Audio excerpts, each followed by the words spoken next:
এই জুলাই 2026-এর একদম গভীর জ্যোতিষশাস্ত্রীয় বিশ্লেষণে আজ সরাসরি প্রবেশ করি। সূর্য কর্কট রাশিতে ঢুকছে, সেই সঙ্গে মঙ্গল, বুধ, বৃহস্পতি আর শুক্রের এক চমৎকার অবস্থান তৈরি হচ্ছে এবার। 12টি রাশিকে মূল 4টে উপাদান অগ্নি, পৃথিবী, বায়ু আর জল এই ভাগে ভাগ করে আজ গভীরে আলোচনা করব। শুরুতেই দেখা যাক গতিশীল অগ্নিরাশি মানে মেষ, সিংহ আর ধনু রাশির মানুষদের এই মাসটা ঠিক কেমন কাটবে।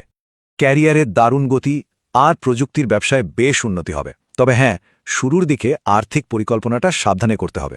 স্বাস্থ্যের ব্যাপারে মেষ রাশির রক্তচাপ, সিংহের অনিদ্রা এবং ধনু রাশির অ্যালার্জির দিকটা একটু বিশেষ নজর দেওয়া দরকার।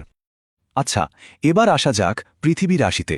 বৃষ, কন্যা আর মকর রাশির ক্ষেত্রে এই মাসটা কতটা স্থিতিশীলতা নিয়ে আসছে। সরকারি কাজ আর আইটি সেক্টরে কিন্তু ব্যাপক সাফল্য আসছে। পার্টনারশিপ ব্যবসা বা দীর্ঘমেয়াদী বিনিয়োগের জন্য এটা দারুণ সময়। একদিকে পারিবারিক বিবাদ মিটবে, অন্যদিকে পেশাগত জীবনে আন্তর্জাতিক প্রজেক্টের বিস্তার ঘটবে আর বড় ঋণ খুব সহজেই মঞ্জুর হবে। এবার প্রশ্ন হল, বুদ্ধিবৃত্তিক বায়ুরাশি অর্থাৎ মিথুন, তুলা আর কুম্ভের জন্য কি বড় কোনো জয় অপেক্ষা করে আছে? একদম তাই। বিনিয়োগ থেকে হঠাৎ সম্পদ লাভ, মাল্টিন্যাশনাল কোম্পানিতে প্রমোশন আর কোর্ট কাচারির বিষয়ে এরা বড় জয় পেতে চলেছেন। তবে মিথুনকে লিভার, তুলাকে মেরুদণ্ড আর কুম্ভ রাশিকে গ্যাস্ট্রিক ও ডায়াবেটিস নিয়ে এই সময় খুব সতর্ক থাকতে হবে। বাকি রইল স্বজ্ঞাত জলরাশি কর্কট, বৃশ্চিক আর মীন। এই মাসে এদের সৃজনশীলতা ঠিক কতটা বিস্তার লাভ করবে?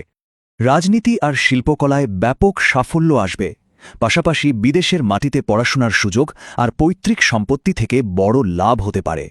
পারিবারিক বন্ধন বেশ শক্ত থাকবে, তবে মাসের মাঝামাঝি স্বামী স্ত্রীর মধ্যে ছোটখাটো মতবিরোধ হতে পারে, তাই একটু ধৈর্য ধরতে হবে।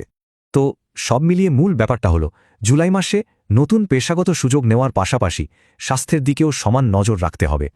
জানিয়ে রাখি, জ্যোতিষশাস্ত্রের এই চমৎকার ও গভীর বিশ্লেষণটি সম্পূর্ণভাবে শ্রীমান অঙ্কিত পানিগ্রাহীর করার নিখুঁত গণনার উপর ভিত্তি করেই তৈরি।